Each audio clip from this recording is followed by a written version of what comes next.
geração em geração. Salmo 145:4. Uma geração contará a outra geração as tuas obras e anunciará os teus poderosos feitos. 22 de abril de 1500. Chega às nossas costas a frota de Pedro Álvares Cabral. Entre os tripulantes, um escrivão atento registra tudo o que vê. Pero Vaz caminha. Em sua célebre carta ao rei de Portugal, ele narra, com minúcia, não apenas a descoberta de uma nova terra, mas também o primeiro grande gesto religioso que marcaria o nascimento oficial do Brasil, sob o sinal da cruz. Depois de cingrar o Atlântico, passar pelas Ilhas Canárias e por Cabo Verde, a frota avista, enfim, uma nova costa. Poucos dias depois, já ancorados, o capitão decide: é preciso celebrar o Deus que, segundo criam, os conduzir até ali. No domingo de Páscoa, o capitão manda armar um pavilhão num pequeno ilhéu. Ali se levanta um altar, muito bem arranjado.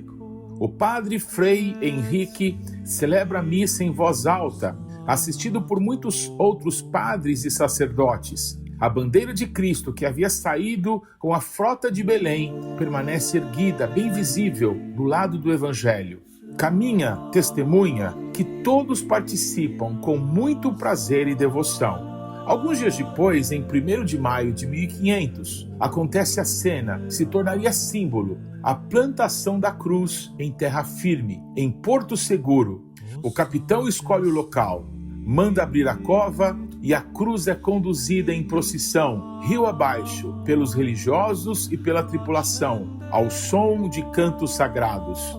Os habitantes nativos aproximavam-se curiosos. Uns ajudavam a carregar a cruz, outros se juntavam ao grupo. Quando a missa começa, muitos se ajoelham como os portugueses. Quando todos se levantam ao ouvir o Evangelho, eles também se levantam. Quando os cristãos se põem de joelhos para a elevação, eles igualmente se ajoelham, mãos erguidas. Caminha registra a impressão profunda que essa cena causa, a devoção silenciosa daqueles homens e mulheres desconhecidos participando, ainda que sem entender plenamente, daquele rito cristão.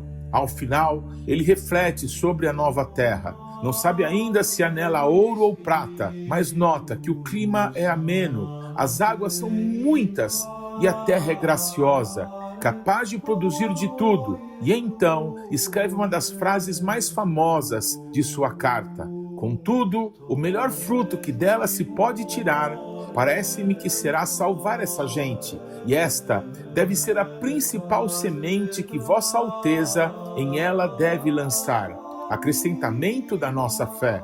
Assim, o Brasil nasce oficialmente, sob um ato de culto católico e com uma intenção declarada: ser campo de expansão da fé cristã, na forma da fé romana do século XVI.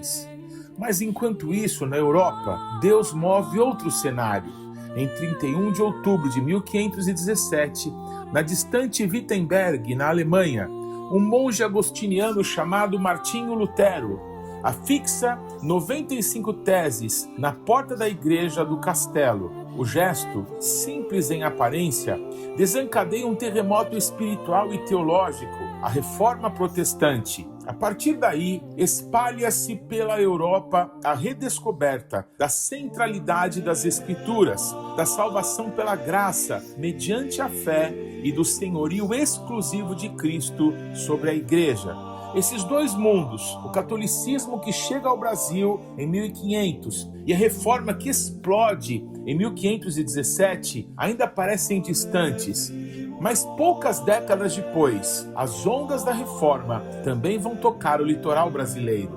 Em 1557, na ilha de Villeganhon, na atual Baía da Guanabara, Rio de Janeiro, dá-se um momento decisivo da história protestante em nosso país. Nicolas Durand de Villeganhon, que estudara com Calvino e chefiava a chamada França Antártica, sonhava em estabelecer ali uma colônia. Ele se apresentava como protetor de cristãos perseguidos na Europa, especialmente na França, Espanha e outros lugares dominados pela Inquisição. Entretanto, por detrás daquela aparência piedosa, havia tensões. ainda que naquele momento o almirante ordenasse que todas as noites houvesse serviço divino, que aos domingos se realizasse culto com pregação do Santo Evangelho 2 vezes ao dia e que os sacramentos fossem administrados conforme a pura palavra de Deus, as convicções de Villegagnon não eram firmes. Historicamente, vemos que ele não se tornou um verdadeiro crente reformado. Na França, antes e depois da aventura no Brasil, alinhou-se ao catolicismo e à causa católica nas guerras de religião. Seu apoio inicial aos huguenotes era em grande parte político e circunstancial. Logo, os conflitos teológicos e políticos com os pastores calvinistas se acirraram. Villegagnon passou a condenar a doutrina reformada, perseguiu e expulsou muitos. Parte do grupo voltou à França por volta de 1558 e 1559. Outro grupo, que se recusou a abjurar a fé, foi preso, julgado e executado. Entre eles, ficaram conhecidos alguns como os mártires da Guanabara. Em 1558, enforcados e lançados ao mar por permanecerem fiéis ao evangelho que haviam abraçado. Na prática, aquele esforço pioneiro não gerou uma comunidade protestante contínua na Baía de Guanabara. A colônia da França Antártica foi destruída pelos portugueses sob o comando de Estácio de Sá entre 1560 e 1567, consolidando o domínio católico na região. Contudo, o que aquele pequeno grupo deixou foi um marco, o primeiro culto protestante público registrado no Brasil. O testemunho de homens que preferiram morrer a negar a sua fé. O Brasil, que ao ser descoberto, acharam se tratar de uma ilha, logo levou o nome de Ilha de Veracruz, a ilha da verdadeira cruz, consagrando essa terra a Deus, num tempo em que só havia uma igreja, cheia de problemas e desviada de Deus, mas ainda assim, a Igreja de Cristo naquela geração. Assim como ocorria na Europa, na ilha de Villegagnon surgia um primeiro lampejo da fé reformada, que séculos depois se espalharia de forma duradoura por todo o território brasileiro. Essas duas raízes, a tradição católica e o testemunho dos primeiros reformados, ajudam a entender os caminhos complexos que a Igreja de Cristo percorreu em nossa terra, desde o descobrimento até a formação do protestantismo e do movimento evangélico no Brasil.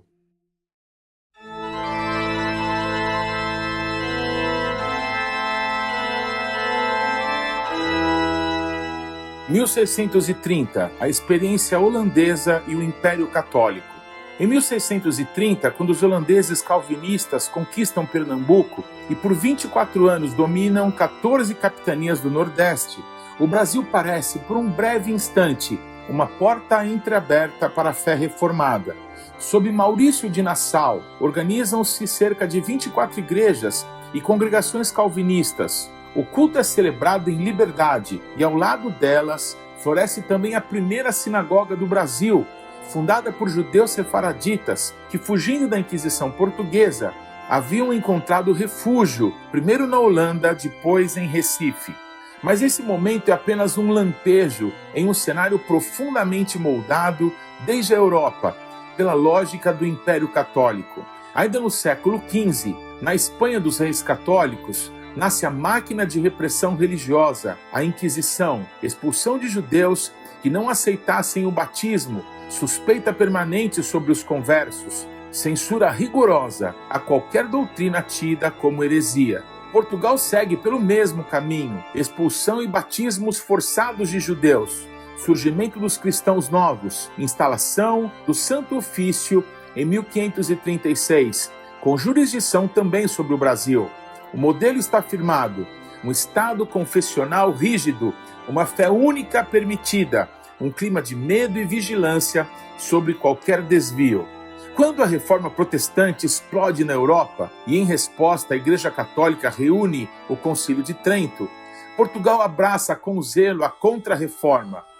Os jesuítas são enviados ao Brasil para catequese, educação e formação da colônia dentro da mais estrita ortodoxia romana. Protestantismo passa a significar, ao mesmo tempo, heresia doutrinária e ameaça política. A União Ibérica, 1580 a 1640, que coloca Portugal e o seu império sob o mesmo rei da Espanha, apenas aprofunda esse quadro. Espanha e Portugal, agora unidos, se veem como guardiões de um grande bloco católico contra ingleses e holandeses, em grande parte protestantes. Em consequência, qualquer presença reformada em territórios ultramarinos, como o Brasil, é tratada como invasão inimiga. Foi assim que a experiência calvinista no Nordeste, entre 1630 e 1654, foi enxergada, não como alternativa cristã, mas como ocupação estrangeira herege.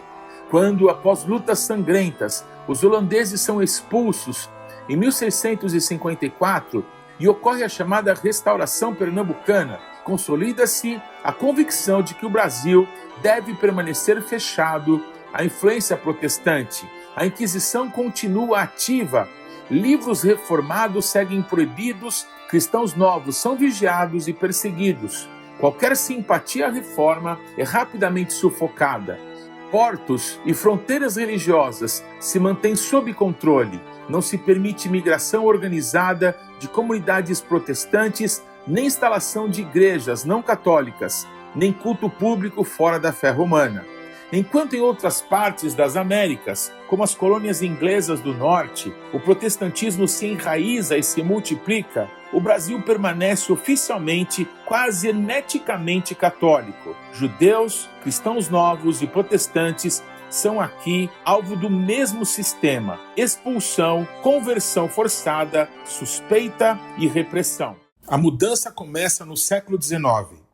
Com a chegada da família real ao Brasil, a abertura dos portos e depois a independência do Brasil e a primeira Constituição brasileira, as coisas começam a mudar e as primeiras igrejas protestantes começam a chegar no Brasil. Igrejas de imigrantes.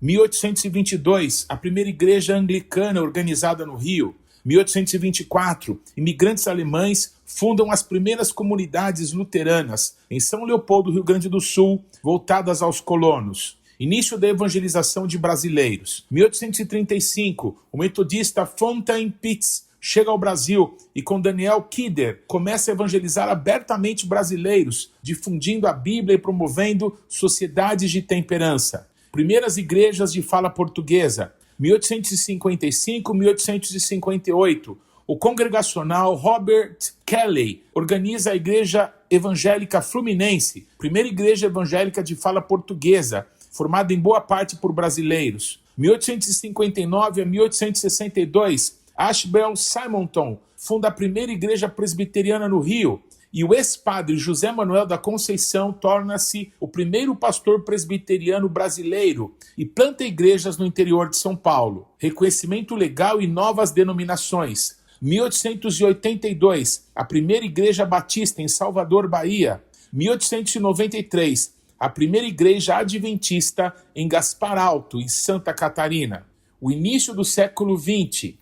O século XIX termina com o Brasil deixando de ser um país de religião única para um campo onde várias tradições protestantes já estão organizadas. Início do século XX, avivamento pentecostal. O avivamento da Rua Azusa, 1906, Estados Unidos, marca o início do pentecostalismo moderno, que logo chega ao Brasil. Congregação Cristã e Assembleia de Deus.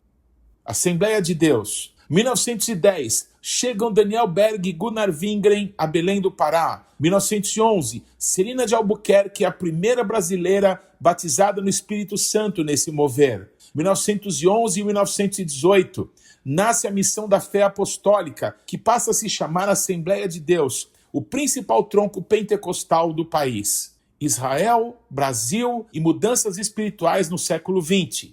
Séculos antes, a expulsão dos judeus de Recife é vista por muitos como um fechamento espiritual sobre o Brasil. Após a Segunda Guerra, o país assume outro papel. 1947, Oswaldo Aranha, presidindo a Assembleia da ONU, tem papel decisivo na aprovação do plano que permite o renascimento do Estado de Israel em 1948.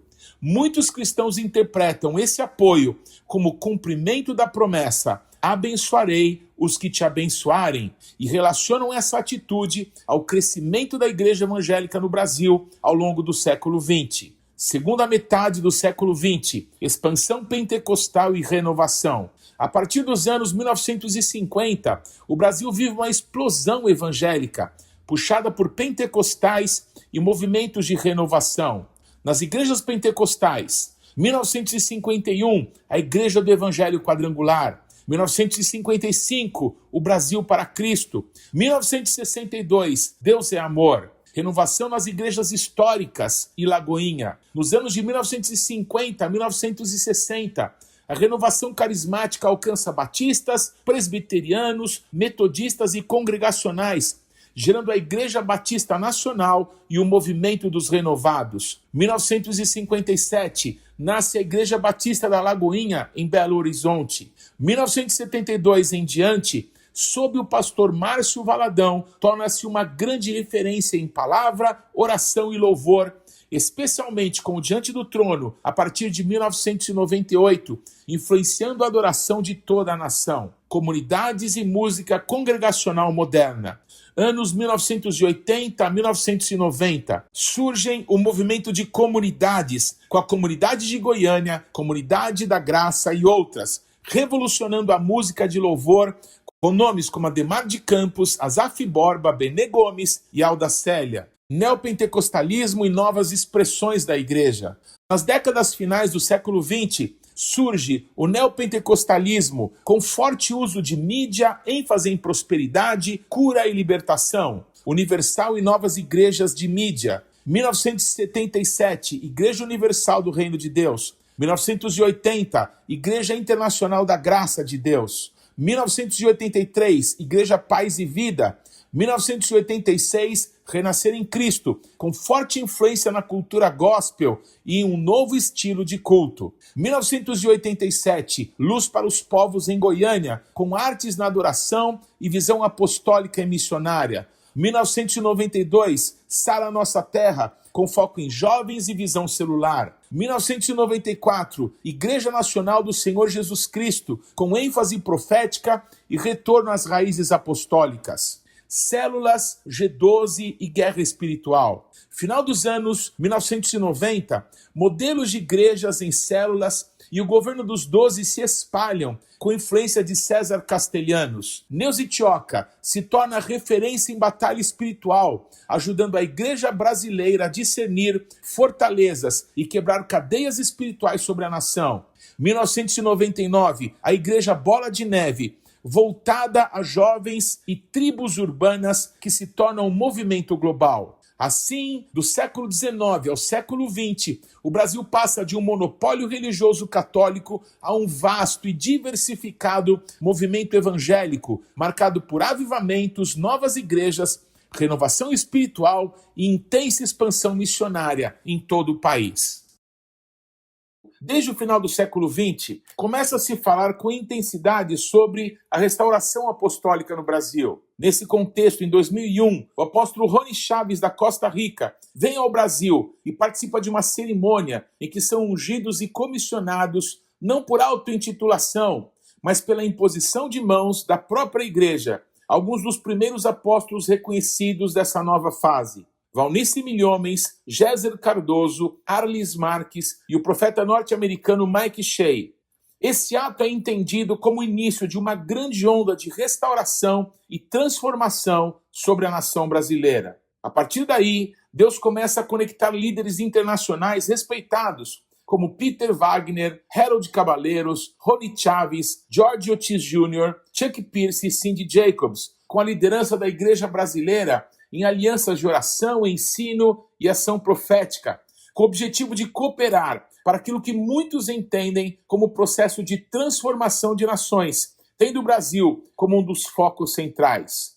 Já no primeiro ano do século XXI, por iniciativa do apóstolo Harold Caballeros, da Guatemala, e dos apóstolos brasileiros Neuza Tioca e Ronaldo Faria, da Igreja da Lagoinha, tem início uma série de 5 conferências proféticas realizadas em 5 estados diferentes no país. Esses encontros se tornam, para muitos, pedras fundamentais do movimento de transformação do Brasil, consolidando uma visão de mudança espiritual, social, cultural e política da nação. Em 7 de março de 2005, nasce o Conselho Apostólico Brasileiro, CAB, inicialmente formado por 12 apóstolos, homens e mulheres, com a finalidade de promover cobertura espiritual, paternidade e orientação ao movimento apostólico que se expandia por todos os estados brasileiros, sendo expoente de grandes movimentos ocorridos nas primeiras décadas do século XXI.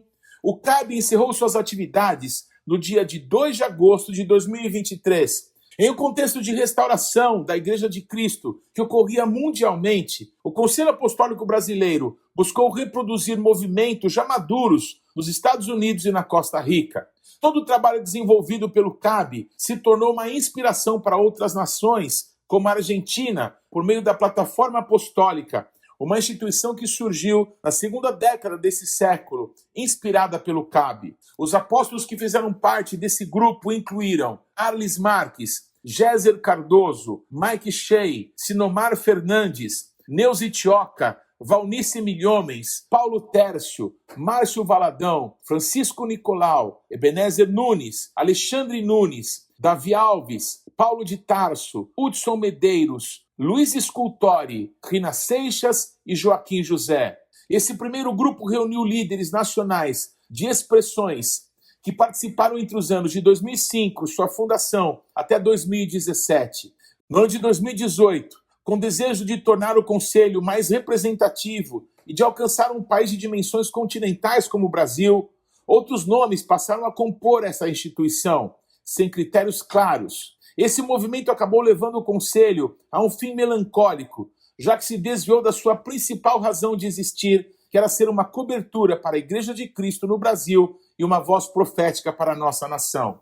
Destacamos alguns líderes que fizeram parte desse último momento do Conselho Apostólico Brasileiro: Gisela Gucci, Sandro de Carvalho, Joseir Garrido, Joel Engel, Ricardo Marciano, Alberto Pires, Paulo Souza e Éder Gregório, entre outros. Os marcos da existência do Conselho Apostólico Brasileiro incluem constantes visitas a Brasília, a capital federal, com o propósito de interceder pela nação, reuniões com autoridades governamentais, como o então presidente Luiz Inácio Lula da Silva em 2006, resultaram em palavras proféticas direcionadas a ele, advertindo sobre pessoas que faziam parte do seu governo, que mais tarde se revelaram como figuras malignas, em rotinas que culminaram com a prisão do ministro da Casa Civil e diversos escândalos de corrupção que vieram à tona nos anos subsequentes.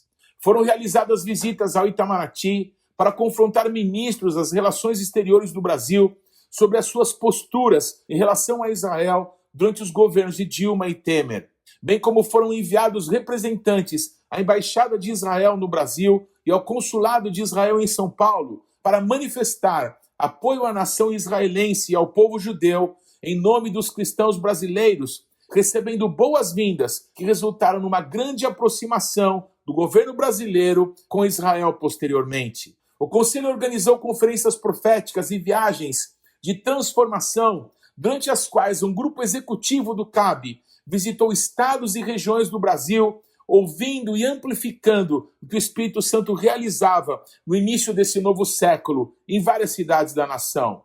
Realizaram-se incontáveis reuniões com parlamentares, deputados e senadores da República, nas quais se promoveram intercessões, aconselhamentos e palavras proféticas, especialmente momentos importantes em que valores contrários às Escrituras eram discutidos, visando atingir as famílias e a orientação sexual das crianças, além de testemunhos de uma perseguição silenciosa que buscava impedir a pregação das Escrituras para não ofender grupos minoritários que desconsideravam valores bíblicos. Ao se distanciar das conferências nacionais e com o entendimento de alguns de que o Conselho deveria se reunir apenas para orar, sem atuar em outros campos, o grupo foi perdendo força.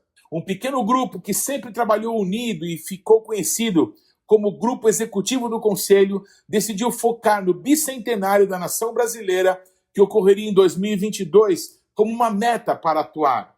No ano de 2021, chamado de Ano Nacional de Arrependimento, pela ação do Ouviram do Ipiranga, uma iniciativa que buscava despertar a Igreja de Cristo no Brasil para retornar a Deus. Muitas lideranças nacionais deixaram de se engajar, pois tudo parecia bem com um governo que oferecia visibilidade a líderes cristãos evangélicos e parecia seguir pautas apoiadas por esses. Entretanto, ignoraram-se comportamentos e atitudes que estavam distantes dos valores divinos, especialmente em um tempo de juízo que o mundo enfrentava com a pandemia do coronavírus. Nesse ano nacional de arrependimento, o apóstolo Paulo de Tarso recebeu uma oferta profética com palavras: oferta de oportunidade para o Brasil. Deus vai curar a economia da nação. Durante um evento em Brasília, o então presidente Jair Messias Bolsonaro recebeu das mãos do apóstolo Paulo de Tarso e do apóstolo Joel Engel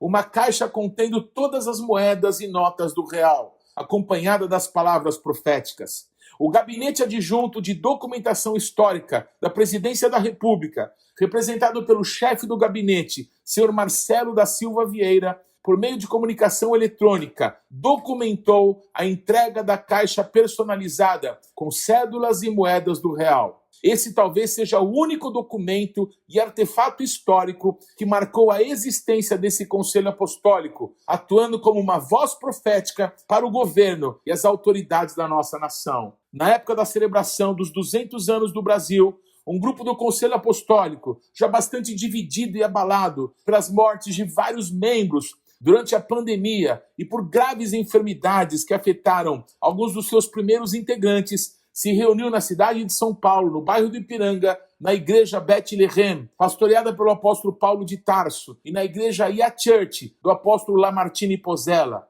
Enquanto isso, no Palácio do Planalto, em reuniões na capital federal, alguns líderes, ao receberem uma comitiva de Israel, estiveram com a família presidencial, quase às vésperas das eleições, com muitas palavras proféticas e intercessões feitas para que aquele governo se perpetuasse. Infelizmente, parece que a Igreja de Cristo e seus líderes não se deram conta de que ao deixarmos de ser a expressão da voz de Deus e nos tornarmos partidários, colocamos-nos ao lado de governantes em vez de apoiar o Senhor. Nós o rejeitamos e deixamos de ser úteis ao seu propósito. Assim, uma geração de líderes passou e uma nova geração começou a emergir. Conquistas significativas que foram alcançadas parecem ter sido esquecidas e negligenciadas como se fossem apenas modismos. Alguns que foram ungidos como apóstolos deixaram de usar esse título e retornaram a utilizar outros, indicando que não compreenderam que não se tratava de títulos, mas sim de funções concedidas por Cristo. Muitos outros caíram em pecados sexuais e escândalos morais de diversas naturezas. Além disso, muitos dos novos líderes que se levantaram preferiram distanciar-se do apostólico e profético, da guerra espiritual e da libertação, mostrando-se mais inclinados a ajudar as pessoas a serem felizes e a prosperarem em seus campos de atuação, tornando-se influenciadores em grandes negócios nas mídias. Igrejas históricas a mega-igrejas. O fenômeno observado é que algumas igrejas que foram bem estruturadas em outras gerações e através de lideranças que deixaram um patrimônio e uma boa organização administrativa numa sucessão dirigida pelo Senhor, destacaram-se num momento de grande mudança em todo o cenário cristão no século XXI. Com a impossibilidade de cultos presenciais por meses durante a pandemia do Covid, em vez de serem abaladas, avançaram incrivelmente, adequando-se com a velocidade, às velocidades e mudanças, e saindo na frente de uma nova característica da Igreja de Cristo no Brasil, a partir da terceira década desse século. Igreja da Cidade, São José dos Campos, Estado de São Paulo. Na década de 1950, em São José dos Campos, é organizada a primeira Igreja Batista de São José dos Campos. Décadas depois, sua nova liderança e em clima de renovação, essa igreja passa por um processo de reposicionamento, assumindo o nome Igreja da Cidade. A partir dos anos 2000, a Igreja da Cidade se destaca como uma igreja contemporânea e multissítio, com abertura de múltiplos campi em São José dos Campos, em outras cidades do Vale do Paraíba, em outros estados do Brasil e, posteriormente, fora do país. Com forte ênfase em liderança, discipulado, conferências e presença digital, torna-se uma das referências do modelo de igreja em rede no contexto batista e evangélico brasileiro. Igreja Batista Central de Belo Horizonte. Fundada em 1961 em Belo Horizonte, a Igreja Batista Central de BH começa com uma igreja batista local e vai progressivamente se transformando em uma igreja em células de grande influência nacional. Primeira Igreja Batista de Curitiba.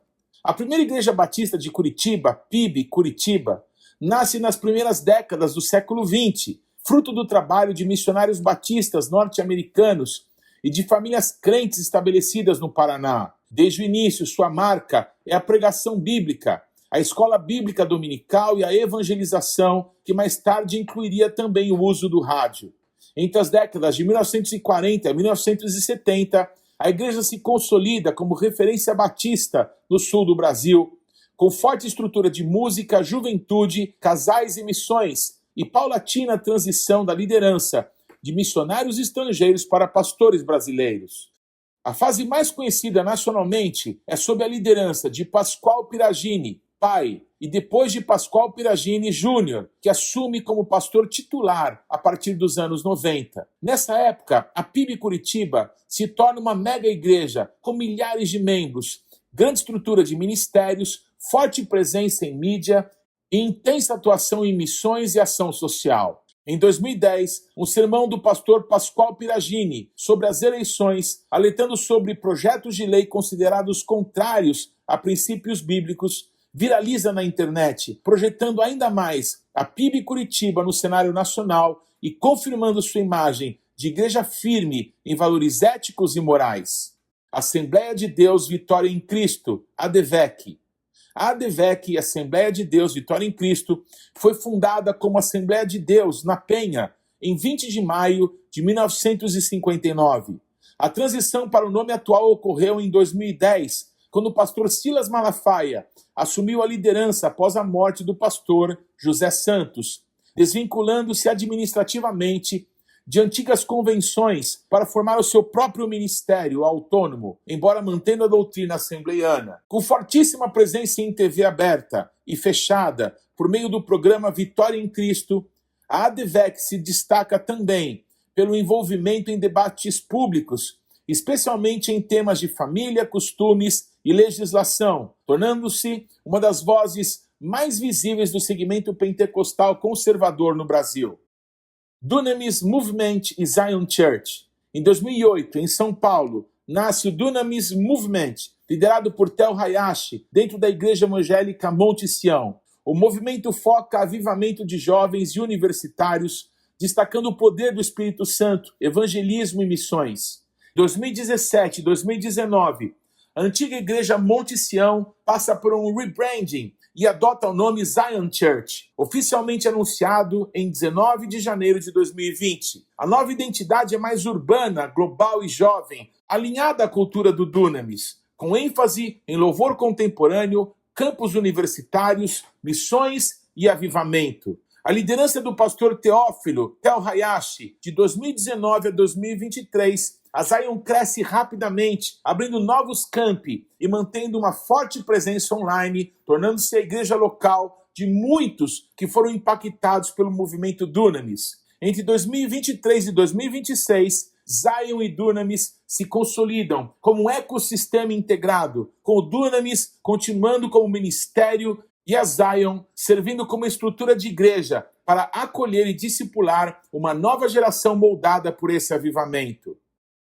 Movimento das novas mega-igrejas. Acompanhando o crescimento robusto que algumas igrejas históricas que perceberam o momento de mudança estavam preparadas para isso, muitos outros ministérios, seguindo a tendência da liturgia dos cultos focado no conforto, experiência acolhedora e agradável, uso de tecnologia, de imagens e luzes, e uma forte participação nas mídias digitais. Muitas igrejas também se destacaram rapidamente, fazendo parte de um novo cenário, em que cada ministério local passa a cuidar da sua própria marca, não se envolvendo com outros movimentos do corpo de Cristo, a não ser com outros ministérios do mesmo nível ou maiores do que até então alcançaram, procurando justificação de que para sermos pessoas melhores, precisamos andar com pessoas melhores do que nós. Um corpo de Cristo dividido em castas parece eclodir no Brasil. Comunidade das Nações. Fundada em 2001 por J.B. Carvalho, tornou-se uma grande igreja, mantendo a linha de prosperidade do segmento neopentecostal, aliada a um tipo de ministração motivacional e a uma teologia cuja escatologia é amilenista, pouco tratada nos cultos, pois a ênfase é no sucesso da igreja triunfante agora. Igreja Batista Atitude. No ano de 2003, surge na Barra da Tijuca, no Rio de Janeiro, uma congregação batista que mais tarde se tornaria a Igreja Batista Atitude. A partir de 2003, a igreja se consolida como comunidade autônoma e entra em uma fase de rápido crescimento, tornando-se uma igreja batista contemporânea com múltiplos campi no Rio e em outros estados. Poema Church. Em 2007, nasce a Poema, igreja cristã fundada pelo pastor Leandro Barreto, com foco na identidade bíblica de que cada pessoa é uma obra-prima de Deus, a partir de Efésios 2:10. Poema, feitura, obra, poema. Uma visão contemporânea, centrada em Cristo e nas pessoas. Jesus Copy. Em 2013, nasce no Brasil o movimento Jesus Copy, idealizado por jovens evangelistas que buscavam uma forma contemporânea de apresentar o evangelho às novas gerações.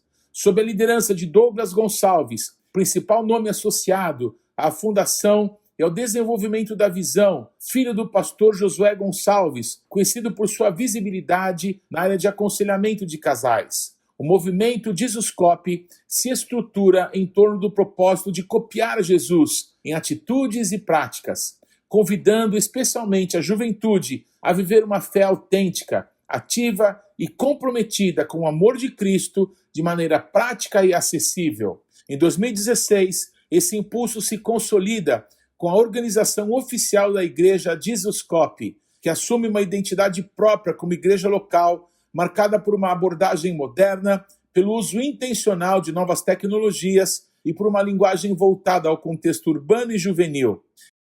Brasileiros nas Nações.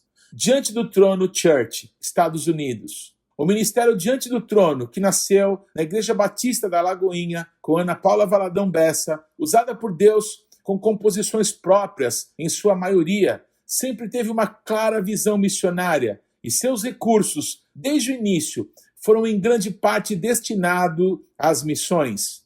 Talvez, numa das mais difíceis decisões de suas vidas, junto com seu esposo Gustavo Bessa, Ana Paula desligou-se da igreja onde serviu desde que nasceu e aguardou direção do Senhor, servindo em igrejas americanas num projeto de formação ministerial. Como um sinal de Deus, em meio a tantas palavras proféticas liberadas para a Igreja de Cristo no Brasil, em 2018, no sul da Flórida, Estados Unidos, é oficialmente estabelecida a Igreja Diante do Trono Church, liderada por Ana Paula Valadão e o seu esposo, o pastor Gustavo Bessa. Após um período em Dallas, o casal se estabelece na região de Miami, iniciando uma comunidade voltada especialmente à diáspora brasileira, com culto, ensino e louvor, consolidando assim a presença internacional do Diante do Trono, também como igreja local em solo norte-americano.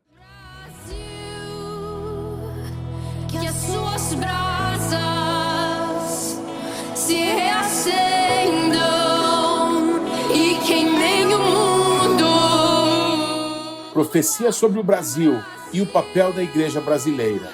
Ao longo do século XX e das primeiras décadas do século XXI, uma série de palavras proféticas sobre o Brasil começou a ser registrada em diferentes nações por diversos homens e mulheres de Deus. Essas profecias, vindas de contexto e épocas distintas, convergem em um mesmo ponto, o entendimento de que Deus teria separado o Brasil e a igreja brasileira para um papel específico no grande mover de avivamento e colheita dos últimos tempos.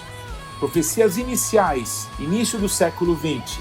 1912, Gunnar Wingren, Chicago, Illinois, Estados Unidos, profetizou que de uma cidade chamada Belém, no Brasil, cairia um poder de Deus que faria o último e mais poderoso despertar da terra.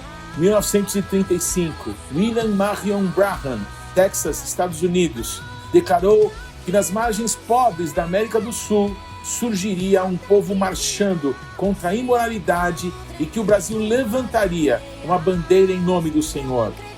1936, Smith Wigglesworth, Sydney, Austrália, disse que ele tinha apenas gotas de um mover de milagres, mas que o grande derramamento seria no Brasil, preparando a vinda do Senhor. Décadas de 1970 a 1990. 1970, Kennedy Reagan. Assim como o futebol do Brasil encantou o mundo, as nações seriam abaladas pelo grande despertar que o Senhor estava levantando no Brasil. 1989, John Walker, missionário americano na cidade de Montemor, estado de São Paulo, profetizou que o Brasil lançaria jovens para o grande avivamento e que a igreja brasileira estava trazendo vida aos espiritualmente mortos. 1997, Brenda Kilpatrick, em Pensacola, viu um anjo balançando a bandeira do Brasil e trazendo esperança aos povos da América do Sul. O Brasil foi escolhido para elevar o nome do Senhor nos últimos dias. 1997, John Kilpatrick declarou que o espírito de profecia seria abundante no Brasil.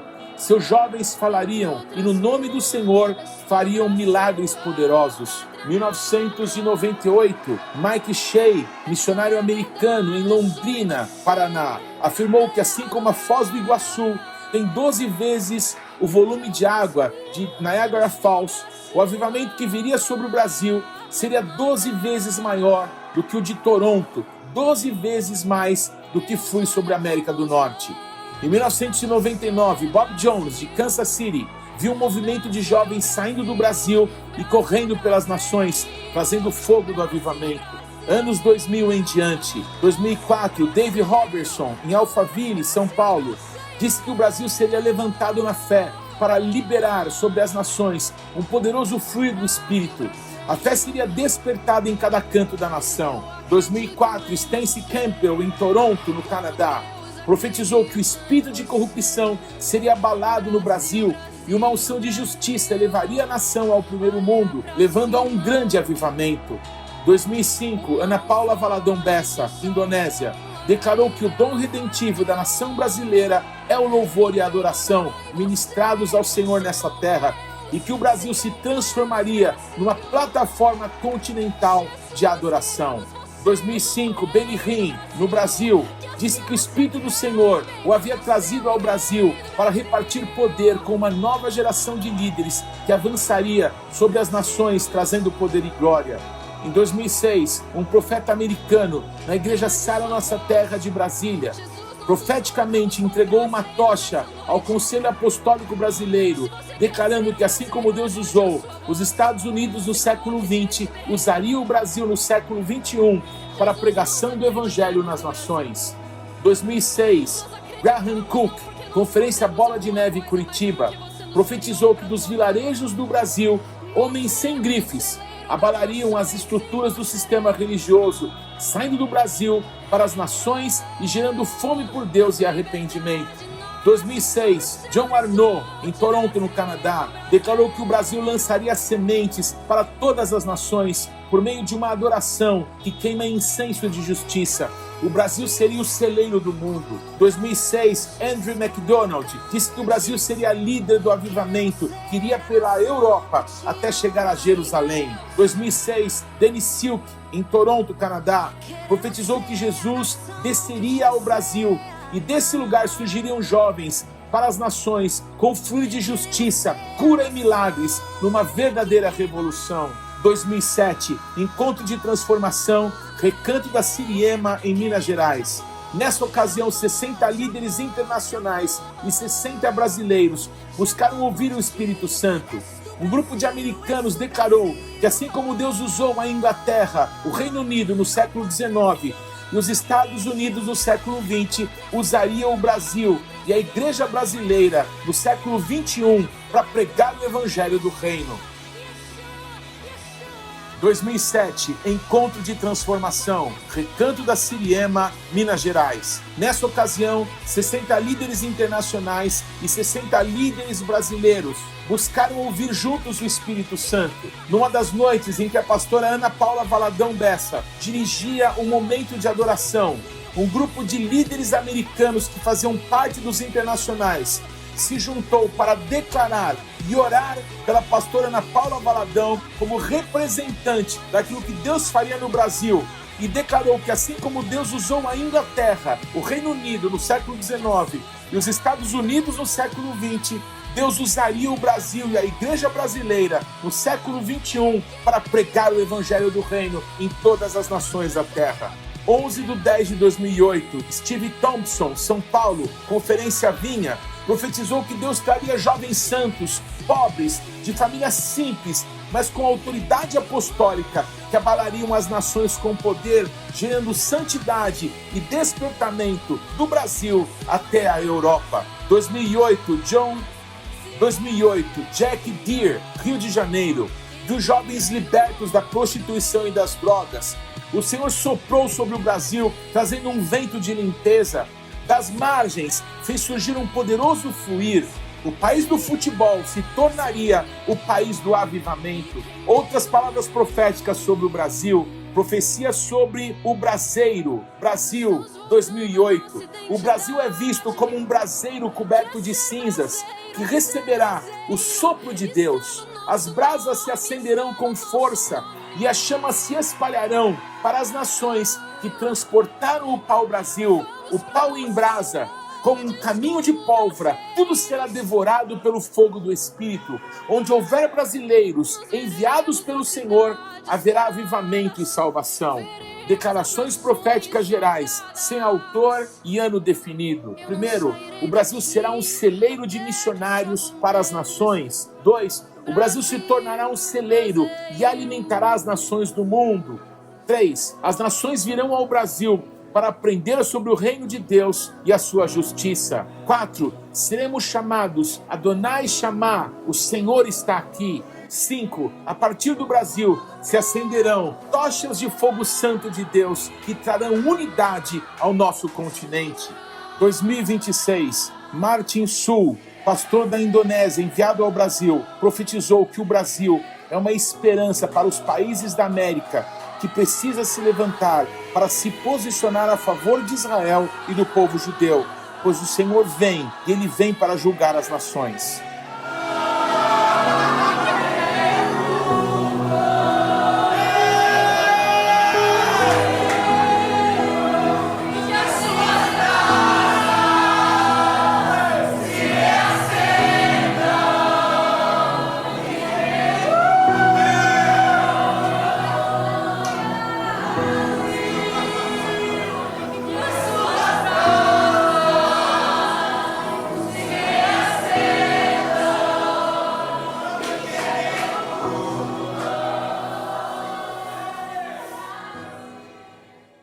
Cremos que se nesses primeiros anos ainda muitos brasileiros vivem em comunidades de brasileiros e guetos em grandes cidades de outras nações, logo seus filhos falarão fluentemente as línguas dos povos, entre os quais Deus os tem enviado.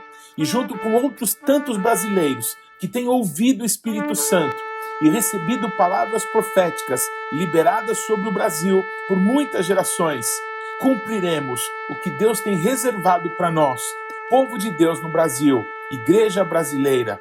Vamos pregar o evangelho do reino aqui no Brasil e nas nações, até que com o Espírito Santo a noiva de Cristo possa dizer: Come Jesus, vem Jesus, pridi Jesus, laiba Jesus, kite Jesus, viene Jesus, ososo Yesunim, Kaalia Yasu, Bia Yassá, Bo Yeshua, vem Jesus, Maranata.